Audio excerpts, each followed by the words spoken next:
दोस्तों, पितामह भीष्म हिंदुओं के प्रसिद्ध महाकाव्य महाभारत के मुख्य पात्रों में से एक थे, जो कि युद्ध में घायल होने के बाद बाणों की शैया पर लेटे थे। इन्होंने महाभारत का युद्ध कौरवों की तरफ से लड़ा था, इसलिए इन्हें अंतिम कौरव भी माना जाता है। धार्मिक स्रोतों के आधार पर भगवान ब्रह्मा से अत्रि, अत्रि से चंद्रमा, चंद्रमा से बुध, बुध से इलानंदन पुरुरवा, पुरुरवा से आयु, आयु से राजा नहुष, नहुष से ययाति उत्पन्न हुए। फिर आगे चलकर ययाति से पुरु वंश की स्थापना हुई, जिनसे भरत और भरत से कुरु हुए। भीष्म कुरु वंश में ही एक राजा प्रतीप के पुत्र शांतनु और गंगा से हुए थे। इनका आरंभिक नाम देवव्रत था, लेकिन आगे चलकर वह अपनी भीषण प्रतिज्ञाओं के चलते भीष्म के नाम से पहचाने गए। साथ ही पांडव और कौरव उन्हें पितामह कहते थे, इसलिए यह भीष्म पितामह के नाम से प्रसिद्ध हुए। इसके अलावा इन्हें गांगेय, शांतनव, तालकेतु और नदीज आदि नामों से भी जाना जाता है। पुराणों के अनुसार भीष्म अपने पूर्वजन्म में वसु थे, लेकिन एक श्राप के चलते उन्हें महाभारत काल में मनुष्य योनि में जन्म लेना पड़ा। ऐसे में आज हम आपके लिए भीष्म के जीवन से जुड़ी समस्त रोचक जानकारियां लेकर आए हैं, जिससे आप भीष्म पितामह के जीवन चरित्र को आसानी से समझ पाएंगे। पिछले जन्म में भीष्म थे एक वसु। पुराणों के आधार पर प्राचीन समय में एक बार वसु अपनी पत्नियों के साथ मेरु पर्वत का भ्रमण कर रहे थे कि तभी एक घौ नामक वसु की पत्नी को गुरु वशिष्ठ के आश्रम के समीप नंदिनी नामक गाय दिखी, जिसे देखते ही वसु की पत्नी ने उसे पाने की इच्छा जाहिर की। ऐसे में घौ नामक वसु ने अपने भाइयों के साथ मिलकर उस गाय का हरण कर लिया। थोड़े समय बाद जब गुरु वशिष्ठ अपने आश्रम पर पहुंचे, तब उन्हें अपनी गाय वहां नहीं मिली, जिस पर उन्होंने अपनी दिव्य दृष्टि से वसु द्वारा गाय का हरण किए जाने वाली घटना को जान लिया और फिर उन्होंने घौ नामक वसु को मनुष्य योनि में जन्म लेने का श्राप दे दिया। आदि पर्व के अनुसार माना जाता है कि उपरोक्त वसु ने आगे चलकर पृथ्वी लोक पर गंगा पुत्र भीष्म के रूप में जन्म लिया था। देवव्रत से भीष्म बनने की कहानी। धार्मिक कहानी के अनुसार एक बार राजा शांतनु शिकार के दौरान गंगा घाट के समीप पहुंचे, जहां उनका परिचय एक सुंदर सी स्त्री से हुआ, जिसे देखकर राजा शांतनु उपरोक्त स्त्री पर मोहित हो गए और आगे चलकर उन्होंने उससे विवाह करने की इच्छा जताई। वह सुंदर सी स्त्री राजा शांतनु से विवाह करने को तैयार तो हो गई, लेकिन उन्होंने राजा शांतनु के आगे एक शर्त रख दी कि वह जीवन में कभी भी उसके द्वारा कोई भी कार्य करने पर उसे टोकेंगे नहीं, अन्यथा वह उन्हें छोड़कर चली जाएगी।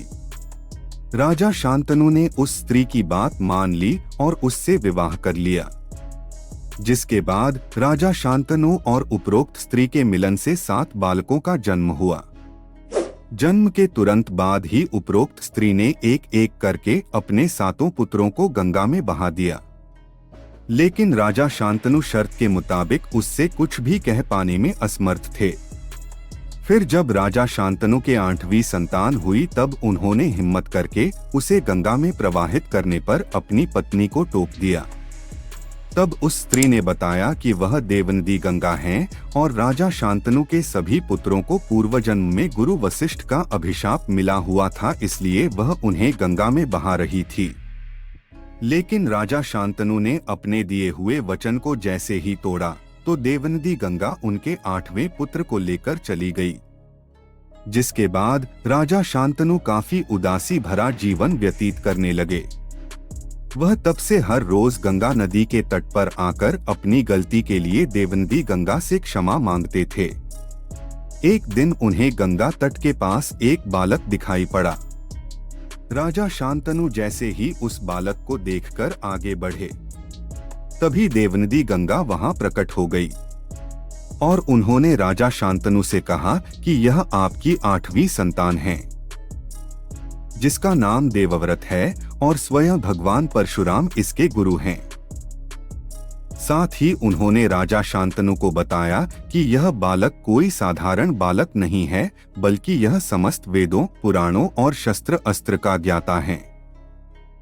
जिसके बाद राजा शांतनु ने अपने पुत्र देवव्रत को हस्तिनापुर का राज्य दे दिया।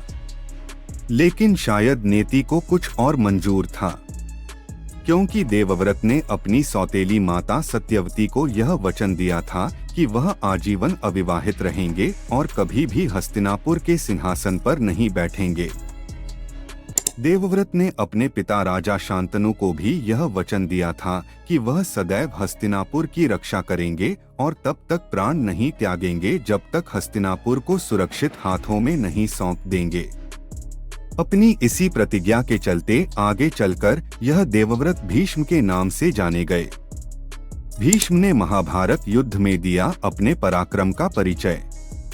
जैसा कि आप जानते हैं कि महाभारत के युद्ध के समय भीष्म कौरवों की तरफ से लड़े थे और कौरवों की सेना में प्रधान सेनापति थे। हालांकि युद्ध से पहले भीष्म ने पांडव और कौरवों को समझाया था, लेकिन तब तक शायद काफी देर हो चुकी थी। दूसरी ओर युद्ध से पहले पांडव युधिष्ठिर ने भीष्म का आशीर्वाद लेकर उनसे विजयी भव का वरदान प्राप्त किया था। परंतु वह सब जानते थे कि युद्ध भूमि में भीष्म को हराना मुश्किल होगा। ऐसे में जब भीष्म की ओर से पांडवों को युद्ध में करारी शिकस्त दी जा रही थी कि तभी भगवान श्री कृष्ण ने अर्जुन को भीष्म से युद्ध लड़ने के लिए आगे कर दिया। हालांकि युद्ध नियम बनाते समय भीष्म ने खुद अर्जुन से युद्ध न लड़ने की बात कही थी, लेकिन उस दौरान अर्जुन भी भीष्म के युद्ध कौशल के आगे कमजोर पड़ गए थे, जिस पर भगवान श्री कृष्ण ने भीष्म को हराने के लिए स्वयं सुदर्शन चक्र उठाया और अपने रथ के साथ भीष्म से युद्ध करने के लिए आगे बढ़ चले, जिस पर अर्जुन ने भगवान श्री कृष्ण को रोक लिया था। फिर जब भीष्म को हराने का पांडवों के पास कोई उपाय नहीं बचा तो वह पांचों पांडव मिलकर भीष्म के पास गए और उन्हें हराने का उपाय पूछने लगे, जिस पर भीष्म ने पांडवों को स्वयं अपनी मृत्यु का भेद बता दिया था। भीष्म द्वारा विवशता पूर्ण किए गए कार्य। जहां एक ओर महाभारत काल में हम भीष्म के त्याग और बल की कहानियों से परिचित होते हैं, तो वहीं दूसरी ओर उसी काल की कई सारी ऐसी घटनाएं हैं जो भीष्म द्वारा किए गए अधर्म को उजागर करती हैं। सर्वप्रथम भीष्म ने अपने पिता शांतनु की इच्छा के चलते सत्यवती नामक स्त्री से उनका विवाह कराया था, जहां उन्होंने अपनी दूसरी माता सत्यवती के कहने पर आजीवन ब्रह्मचारी रहने और हस्तिनापुर का उत्तराधिकारी न बनना स्वीकार किया था। ऐसे में हस्तिनापुर के सिंहासन पर कुरु वंश को स्थापित रखने के लिए भीष्म द्वारा कई पापों को अंजाम दिया गया। इतना ही नहीं, अपनी माता सत्यवती के पुत्रों के लिए ही भीष्म ने काशी नरेश की 3 पुत्रियों अंबा, अंबालिका और अंबिका का अपहरण कर लिया था। बाद में अंबालिका और अंबिका से उन्होंने अपने भाई विचित्रवीर्य का विवाह करवा दिया था। दूसरी ओर भीष्म ने ही कौरवों की माता गांधारी की इच्छा के विरुद्ध उनका विवाह धृतराष्ट्र से करवा दिया था। कहा जाता है इसलिए माता गांधारी ने अपनी आंखों पर पट्टी बांध ली थी। तो वहीं द्रौपदी चीरहरण के समय भी भीष्म मौजूद थे, लेकिन उन्होंने कौरवों को यह पाप करने से नहीं रोका।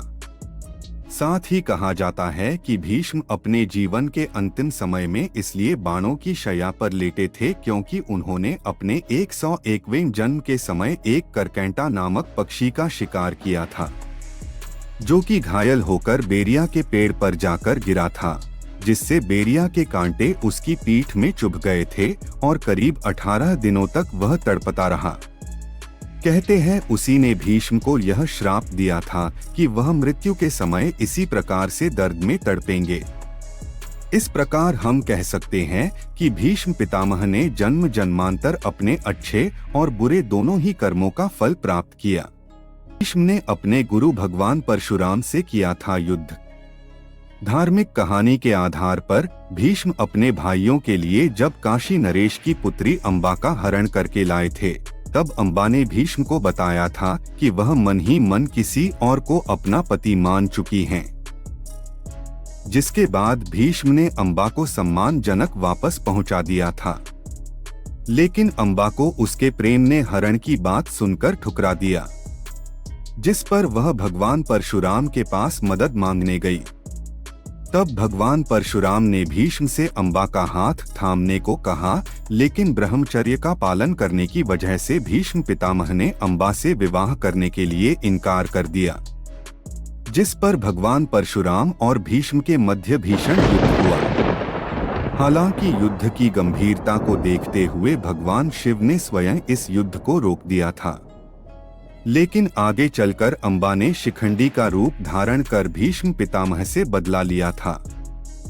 भीष्म पितामह की चमत्कारी शक्तियां, भीष्म को जन्म से ही अस्त्र और शस्त्र विद्या का अच्छा ज्ञान प्राप्त था।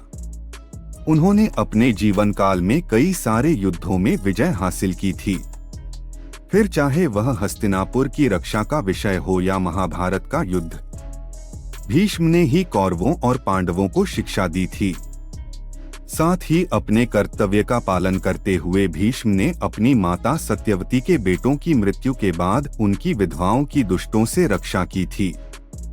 और तो और इन्होंने ही अपने पूर्व भाई कृष्णद्वैपायन से अपने दोनों भाइयों की विधवाओं के द्वारा पांडु और धृतराष्ट्र का जन्म करवाया था। भीष्म ने सदैव ही अपनी कुशल नीतियों और पराक्रम बुद्धि का परिचय दिया है।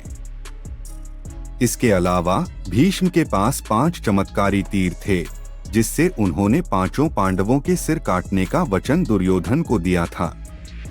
लेकिन दुर्योधन ने एक क्षत्रिय वचन के चलते अपनी रक्षा करने के बदले में यह 5 तीर अर्जुन को दे दिए थे। इस प्रकार भीष्म की चमत्कारी शक्तियों के बारे में अधिक विस्तार से बताना कोई अतिशयोक्ति नहीं होगी। अंत में पांडवों की सेना का शिखंडी बना भीष्म की मौत का कारण। महाभारत के युद्ध के दौरान जब 5 पांडव भीष्म पितामह से उनको हराने की युक्ति पूछने गए थे, तब भीष्म ने पांडवों को अपनी मृत्यु का राज बता दिया था। उन्होंने बताया कि तुम्हारी सेना में जो शिखंडी है वह अर्धनारीश्वर हैं। अर्जुन यदि उसके पीछे खड़े होकर मुझ पर तीर चलाता है तो मेरी मृत्यु निश्चित है। जानकारी के लिए बता दें कि शिखंडी काशी नरेश की पुत्री अम्बा का ही रूप था, जिन्हें भीष्म को मारने का वरदान मिला था। इस प्रकार अर्जुन ने शिखंडी के पीछे खड़े होकर भीष्म के ऊपर बाण चला दिए, जिससे घायल होकर भीष्म बाणों की शैया पर लेट जाते हैं। लेकिन क्योंकि भीष्म को इच्छा मृत्यु का वरदान मिला था, तो उन्होंने अपने मृत्यु से पहले काफी दिन बाणों की शैया पर काटे। दोस्तों, वीडियो अगर पसंद आई हो तो लाइक्स, सब्सक्राइब और शेयर करना ना भूले। पूरा वीडियो देखने के लिए आप लोगों का बहुत बहुत धन्यवाद।